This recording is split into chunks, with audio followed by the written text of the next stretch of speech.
Hello dear students, चलिए भाई हम लोग कल से क्लास अपनी आगे बढ़ाते हैं और हम लोग सीधे आज क्वेश्चन नंबर 22 डिस्कस करेंगे। अगर 22 नंबर में देखता हूं तो सवाल में लिखा है कि किसी कर्मचारी के वेतन में आरंभ में 10% की वृद्धि होती है एवं बाद में 10% की ही कमी होती है। यहाँ पर आप क्वेश्चन देखें तो हम लोगों ने जो 21वां सवाल किया था उसमें हमने यही बताया था कि सपना दिखाया सपना तोड़ दिया तो घाटा ही होगा। बिल्कुल वही कॉन्सेप्ट आप लगाइए। आपको सिखाया हूँ कि ऐसे केस में आपको ऑलवेज लॉस यानी सदैव कमी ही मिलनी है और वह कमी का प्रतिशत बराबर सीधे करोगे 10 × 10 अपान आपके पास हो जाएगा 100। तो 100 से 100 को कैंसिल आउट करिएगा तो आपके इस क्वेश्चन का आंसर 1% की कमी निकल के आ जाएगा। चलिए भाई क्वेश्चन नंबर 23 हम लोग अब देखेंगे। तो क्वेश्चन 23 को आप पहले पढ़िए, बहुत ही बेहतरीन प्रश्न है और साथ ही आपके लिए इम्पॉर्टेंट भी होगा। तो अगर मैं 23 पढ़ूं तो लिखा किसी सिनेमा हॉल में सीटों की संख्या 25% बढ़ा दी जाती है, टिकट का मूल्य भी 10% बढ़ा दिया जाता है, संग्रहीत राजस्व पर क्या प्रभाव पड़ेगा। अब अगर संग्रहीत राजस्व की बात आती है तो देखो हम इसे कैसे करेंगे। कलेक्टेड रेवेन्यू की बात ये कर रहे हैं भाई। आपको मैं बताऊं कि पहली बात तो ऐसे केस को आप समझो कि क्वेश्चन नंबर 23 हमारे पास आ गया। ठीक है भाई, सबसे पहले हम इसे जनरल मेथड से लगाएंगे। यहाँ आपको एक बात बताता चलूं कि इस तरह कंडीशन पे 3 क्वेश्चन आएंगे, जब पहला भी बढ़ता हो दूसरा भी बढ़ेगा। इस केस में जो हमारा आंसर निकल के आएगा वो तो प्लस यानी वृद्धि ही होगी। अगला केस हमारा बनेगा पहला भी कमी हो दूसरा भी कमी हो, यहाँ कोई गुणनफल नहीं है तो जब दोनों कमी होगी तो आंसर में भी कमी आनी है। पहला बढ़ेगा बाद में घट जाएगा, तो ऐसे केस में वृद्धि या कमी यह मूल्य की वृद्धि पर निर्भर करेगा या कमी पर। अगला केस बनेगा जब पहले कम हो बाद में बढ़े तो आंसर वृद्धि या कमी होगी। क्वेश्चन सॉल्व करने पर ये बात पता चलेगी। तो 4 कंडीशन के क्वेश्चन बनेंगे, जब दोनों बार वृद्धि होती हो दोनों कमी होती हो, पहले वृद्धि फिर कमी या पहले कमी फिर वृद्धि। ये सारे क्वेश्चन हम लाइन से सॉल्व करने चल रहे हैं। पहले एक क्वेश्चन आप आराम से जनरल मेथड से आप समझ के अपना कॉन्सेप्ट डेवलप कर लीजिए, फिर अभी हम लोग एग्जाम मेथड तो लगाएंगे, फटाफट आगे बढ़ करके सॉल्व करेंगे। आइए जरा क्वेश्चन नंबर 23 को आप सॉल्व करिए। क्वेश्चन नंबर 23 में कहा गया था कि कोई सिनेमा हॉल है जहां पे सीटों की संख्या को 25% इंक्रीज किया गया यानी बढ़ा दिया गया, और साथ ही साथ इन्होंने एक बात कर दी कि टिकट का मूल्य भी 10% इन्होंने बढ़ा दिया। प्रश्न ये किया गया कि ये जो भी पर्सन है इसका टोटल रेवेन्यू बढ़ेगा कि घटेगा, क्या होगा, ये प्रश्न किया गया। जनरल मेथड में डियर स्टूडेंट आपको एक काम करना होगा कि यहाँ एक कॉलम बना देना सीटों की संख्या, तो ये आपका हो जाएगा सीटों की संख्या। दूसरा कॉलम रखिएगा प्रति टिकट मूल्य, और तीसरा कॉलम यहाँ रखना रेवेन्यू यानी राजस्व। अब राजस्व को आप यहाँ रुपए में रखिएगा। ये मान लेना कि सीटों की संख्या 100 है, ये मान लिया कि एक टिकट का दाम 100 रुपया है, तो 100 में 100 से मल्टीप्लाई करिए तो आपको राजस्व कितना मिला 10,000। मेरे भाई आपके क्वेश्चन में ये बोल दिया गया कि नहीं भैया सीटों की संख्या 25% बढ़ा दी गई, तो अगर आप 100 में 25 को ऐड कर देंगे तो आज सीटें हो जाएंगी 125। यहाँ जोर का झटका धीरे से यानी टिकट का दाम भी आपने 10% बढ़ा दिया, तो आज रेट हो जाएगा 110 रुपये। अब सवाल ये कि हमारे राजस्व पर क्या प्रभाव पड़ेगा। तो डियर स्टूडेंट्स ये 0 यहाँ रहने देना, 11 का पहाड़ा पढ़ो भाई, 11 × 5 = 55 हो जाएगा, कैरी 5 होगा, 11 × 2 = 22, 5 × 27 हो जाएगा, 11 × 1 = 11, 2 = 13 हो जाएगा। देखो ना क्या हो गया। एक ज़माना था जब आप 10,000 रुपये कमाते थे और आज कमा के ले गए 13,750। तो बोलो मेरे भाई पहले से ज़्यादा हुआ ना।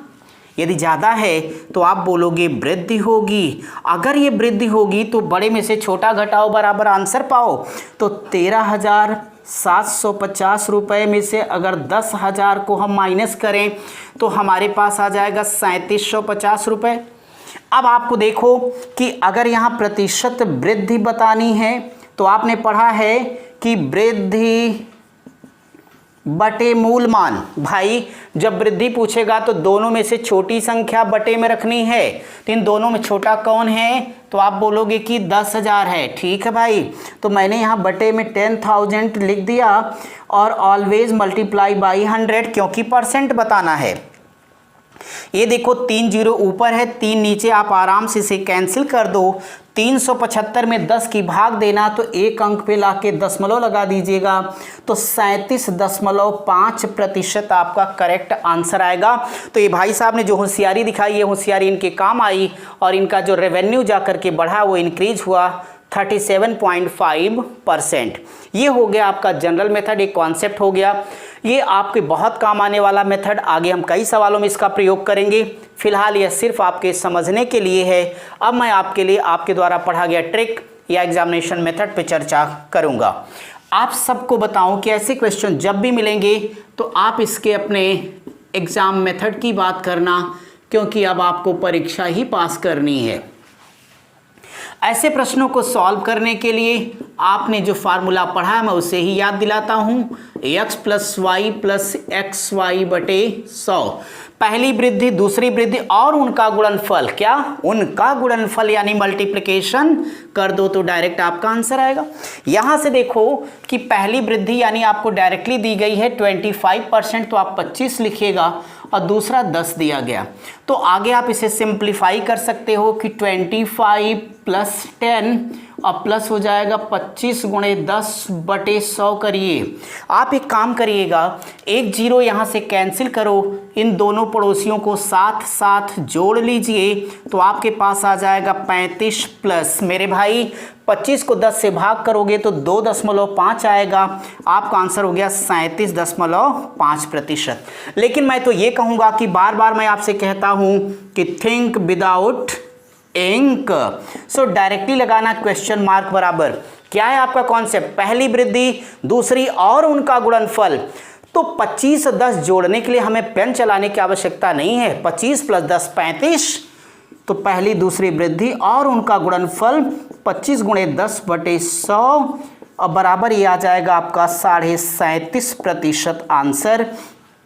मैं आपसे यही कहूँगा कि आप लोग धीरे धीरे इस तरह की प्रैक्टिस करें ताकि आप अपना सारा समय बचाएं, इस मेथड को लगा के आएँ और ज़्यादा सवाल आप कर पाएँ।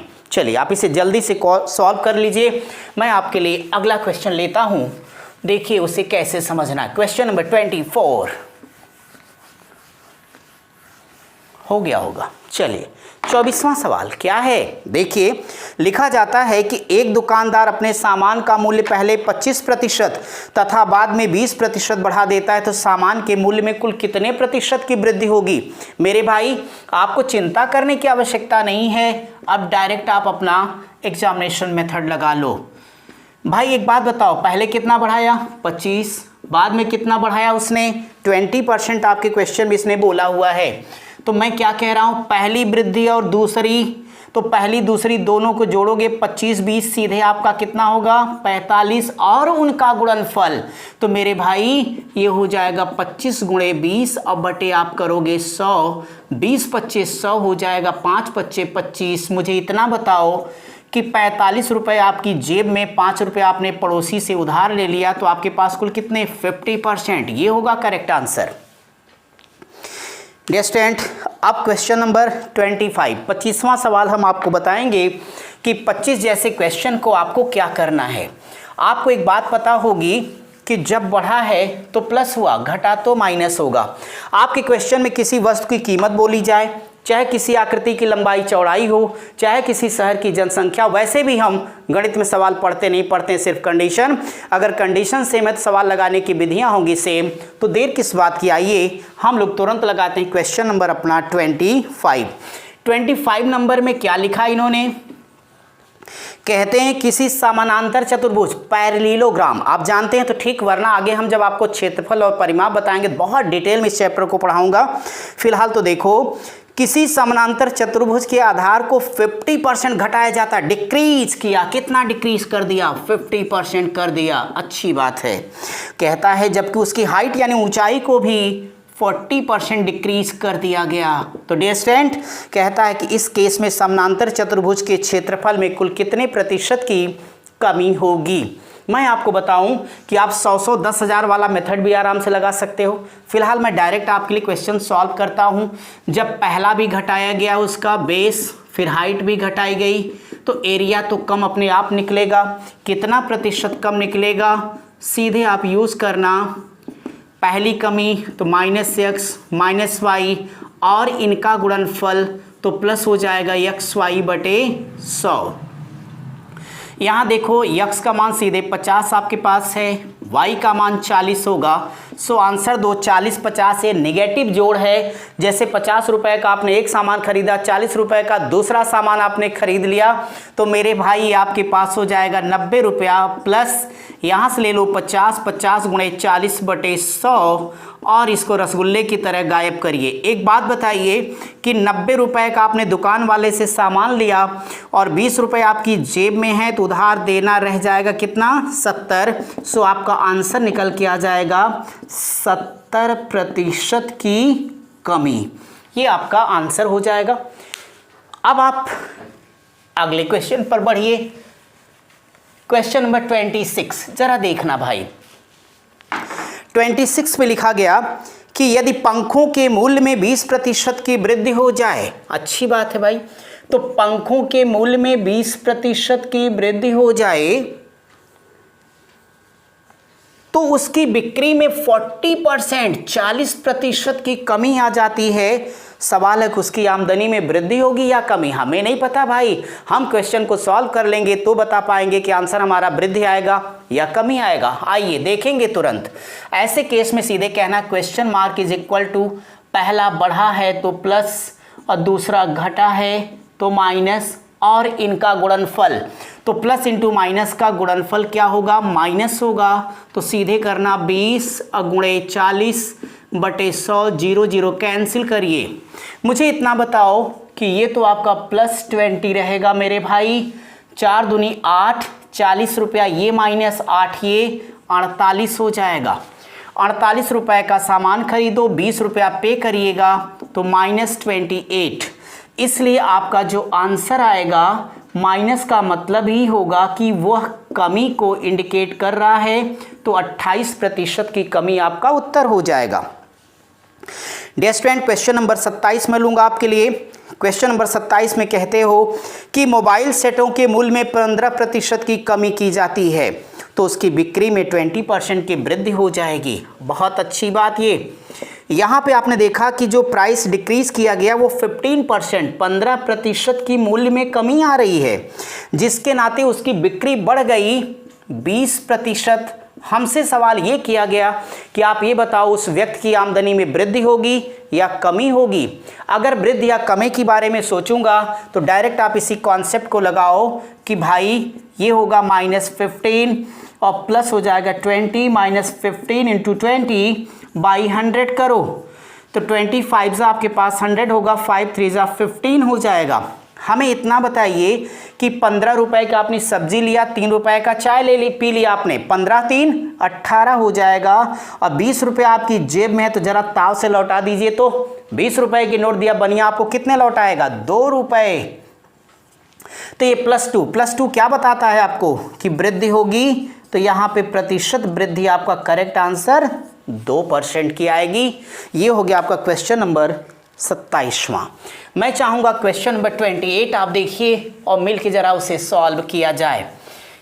आप देखें यहाँ पे लिखा गया कि यदि किसी वृत्त की त्रिज्या में 12% यानी 12% की वृद्धि की जाती है तो उसके क्षेत्रफल में कितने प्रतिशत की वृद्धि हो जाएगी। अच्छी बात है।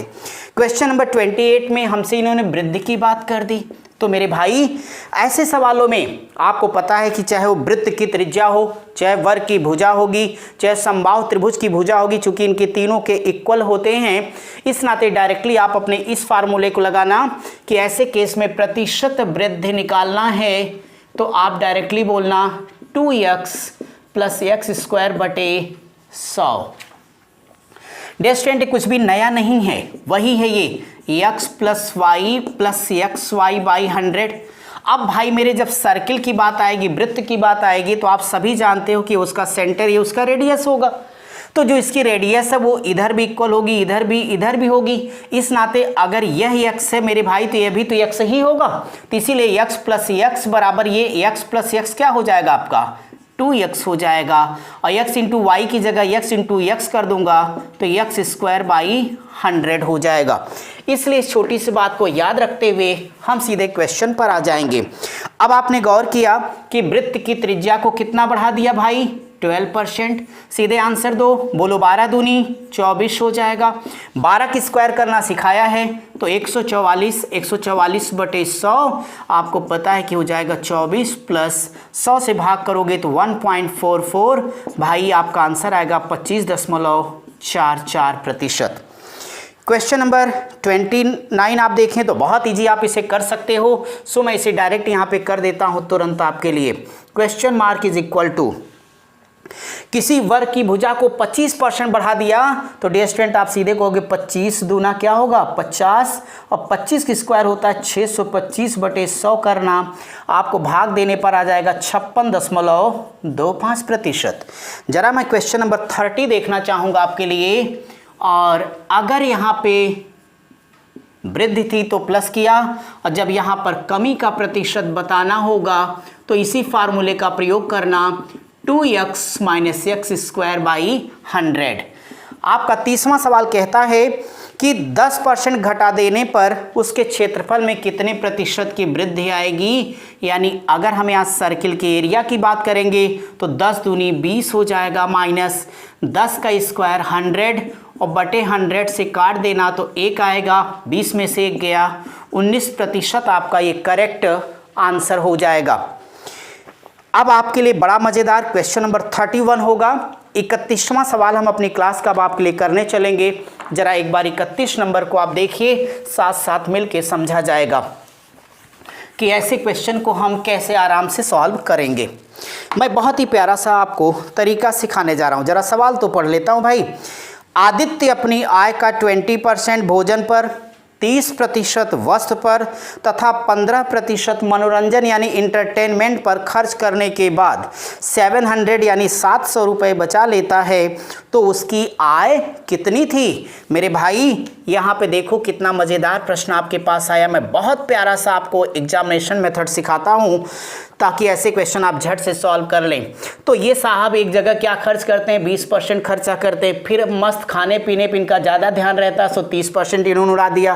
कपड़े पहना, क्या बात है भाई, अगर कपड़े की बात करता हूँ तो 30, मनोरंजन वो तो बहुत ज़रूरी है 15%, और आप सबको पता है कि बुढ़ौती के लिए कुछ बचाएंगे नहीं तो काम कैसे चलेगा, वो 700 रुपये की बचत है यहाँ पे। डियर स्टूडेंट यहाँ पे एक चीज़ हम आपको कंफर्म कर दें कि ऐसे आप देखें इनकम के बेस पर ये प्रश्न एक 4 टाइप के होते हैं। इनकम वाले सवाल यानी आमदनी के बेस पर, एक इस तरह का सवाल जिसमें एक बिना शेष का शब्द का प्रयोग किया गया, और एक इसी का हो जाएगा 1/5 1/7 ऐसे भिन्न वाला। तो पूर्ण संख्या बिना शेष का और भिन्न वाला बिना शेष का। अगला टाइप इसमें बार बार लिखा होगा शेष का, 20% शेष का, 30% शेष का, और उसका फ्रैक्शन वाला। एक एक करके मैं सारे सवाल आपको समझाते हुए आगे बढ़ूंगा। आइए जरा मिलकर इस सवाल को समझें। आप इसको अपने से जोड़ के देखो कि ऐसे सवाल में हमेशा जब भी आपको मिलेगा आप कुछ ना करना, केवल उस व्यक्ति की इनकम को मान लेना कि 100% है। किसी ट्रिक फार्मूले की आवश्यकता नहीं है। डियर स्टूडेंट इसको 2 कॉलम में डिवाइड कर दीजिए और खुद से सोचना कि सारी ज़िंदगी हमने कमाए कितने 100, तो ज़रा ये देखो कि गंवा कितना दिया और बुढ़ौती के लिए बचा कितना लिया बचत। मेरे भाई 20% हमने एक खर्च किया, 30% दूसरा खर्च कर दिया, 15% तीसरा खर्च किया। अगर मैं ये सारे नंबर को आपस में ऐड कर दूं तो 65% आएगा। सोचो ना, 100 रुपये मेरी कमाई है, 65 रुपये तो हमने यूं ही खर्च कर डाले, तो कितने बचाए 35%। मैं पूछता हूं कि क्या आप इस बात से एग्री हो कि ये 35% बराबर कितने की दिया है 700 के, तो ये बराबर 700 होगा। क्या है सवाल आपका 100%, इसलिए 100% बराबर बोलो 35 दूना 70, ये 2000 रुपये आपका आंसर हो जाएगा। यानी इस मेथड में मैंने कुछ नहीं कहा कि ऐसे सवाल लगाने हैं आपको, तो आप क्या करना, जितनी परसेंटेज दिया डायरेक्ट जोड़ के 100 में से घटा देना, जो बचेगा वो आपकी बचत यानी सेविंग होगी, और वो बचत बराबर जो रुपया दिया इसलिए 100% बराबर डायरेक्ट आपका आंसर होगा। यानी जब आप लोग लगाना तो थोड़ी और शार्ट कर देना, शार्ट जब करिएगा तो आपको पता है कि ऐसे क्वेश्चन के लिए हमें कुछ नहीं करना चाहिए, सीधे क्वेश्चन मार्क बराबर 100%, इसको 2 सेक्शन में डिवाइड कर दो, सारी ज़िंदगी को उसका खर्चा लिखना 65%, ये आप जोड़ लोगे, सेविंग यानी बचत बराबर इतना, सीधे आंसर लेना कि 100% बराबर मेरे भाई ये 2000 रुपये आएगा, बस आंसर। चलिए ऐसे सवाल आप कर पाओगे, इस उम्मीद के साथ मैं आपका अगला क्वेश्चन पढ़ूंगा, तब तक आप जल्दी से उतार लीजिए। क्वेश्चन नंबर 32, क्या बात है, बहुत अच्छा। कहता है कि एक व्यक्ति अपनी आय का 1/6 भाग भोजन पर खर्च करता है, 1/4 भाग यातायात पर खर्च करता है, 1/3 भाग मनोरंजन पर खर्च करता है और 300 रुपये बचा लेता है। तो प्रश्न ये है कि उस व्यक्ति की कुल आमदनी क्या होगी। एक अच्छी बात यहाँ समझ लीजिए आप लोग, ये मैं आपका 32 नंबर का क्वेश्चन डिस्कस कर रहा हूँ। यहाँ पर 1/6 भाग वो भोजन पर खर्च कर रहा है, तो मैं लिख देता हूँ भाई। अच्छा है, ये भोजन पर 1/6, यातायात, तो यातायात पर ये कर रहे हैं 1/4। इसके अलावा इंटरटेनमेंट यानी मनोरंजन पर इनका एक्सपेंडिचर है 1/3। बट ये पैसा सेव करना नहीं भूले, इनकी जो सेविंग है वो 3000 की। मुझसे ही पूछते हैं कि उस व्यक्ति की कुल आमदनी क्या होगी। मैं आपको बताऊं कि ऐसे क्वेश्चन को लगाने का एक मैं बहुत प्यारा सा तरीका आपको सिखाता हूं, बस मेरी बात समझेंगे, आपके आंसर तुरंत आ जाएंगे। डियर स्टूडेंट, ये 6 है, 4 है, 3 है, कुछ ना करो, इसका एलसीएम ले लो। बताओ मेरे भाई, अगर मैं आपसे पूछूं कि 6, 4, 3 का एलसीएम, आप कहोगे क्या बात करते हैं सर, ये तो 12 आएगा। बहुत अच्छा बोला आपने, ये 12 आएगा ना, तो इस 12 रुपए को ही आप ये मान लेना कि यही उस व्यक्ति की आमदनी है मेरे भैया, और इसको 2 सेक्शन में डिवाइड करना, वही डायलॉग मारना, सारी जिंदगी कमाया कितना, गंवाया कितना और बुढ़ौती के लिए बचाया कितना। तो यहाँ पे एक कॉलम रखिएगा एक्सपेंडिचर का, टोटल कुल खर्चे का, और ये उसकी सेविंग यानी बचत हो जाएगी। मैं आपको बताऊं कि उनका भोजन की जहाँ तक बात है तो ठीक है भाई, खाएंगे नहीं तो जिएंगे कैसे। यातायात आना जाना बहुत ज़रूरी है, तो चलिए भैया आप जाते रहिए यातायात। मनोरंजन वो तो बहुत ज़रूरी है, यहाँ लोग काम कम करते हैं, मनोरंजन ज़्यादा करते हैं भैया, इसीलिए पिछड़े रहते हैं, टेंशन मत लीजिए आप। 12 रुपया, तो 12 का आप कितना खर्च कर रहे हो, 1/6, बोलो 6 दूनी 12, खाने पे 2 रुपया खर्चा किया। फिर आप यहाँ पे 12 लोगे, अब 12 का कितना आएगा भाई, 1/4 ले लो, बता दो, 4 तियाँ 12 हो जाएगा। फिर हमारे पास ये 12 होगा, उसका 1/3 भाग आप मनोरंजन पे, तो 3 चौक 12 हो जाएगा। हो गया फैसला कि 4, 2, 3, 5, 4, 9 रुपये। भैया एक बात बताओ कि 12 रुपये आप कमाते हो, 9 रुपये आपने ऐसे ही गंवा दिया, ठीक है, तो 9 रुपया गंवा दिया, तो फिर से मेरे को बता दो कितना बचा लिया, 3। आप इसे 3% कहें चाहे 3 यूनिट कह लें, 3 इकाई कह लो, तो आप ये कह देना चूंकि जो 3 यूनिट है यह बराबर कितना लिखा है, ये 3000 के, तो आप यहाँ 3000 लिख दो। क्या है आपका क्वेश्चन, 12 यूनिट। सो 12 यूनिट आपको फाइंड करना, बोलो 3 एकम 3, ये 12 लिख के आगे 3 जीरो बैठा दीजिएगा। आपका ये रहा करेक्ट आंसर 12,000 यानी 12,000 रुपये आपके इस प्रश्न का आंसर आएगा। आप इसे सॉल्व करिए, फिर हम आगे बढ़ेंगे। शार्ट करना है, सारी फालतू बातें छोड़ देना, डायरेक्ट इसको जोड़ के घटाना और अपना आंसर आपको आता चला जाएगा।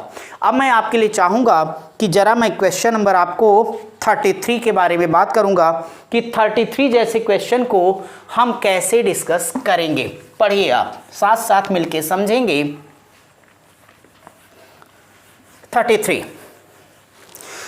33 बहुत अच्छा सवाल। कहता है अजय अपनी मासिक आमदनी का 20% बच्चों की शिक्षा पर खर्च करता है। ठीक है।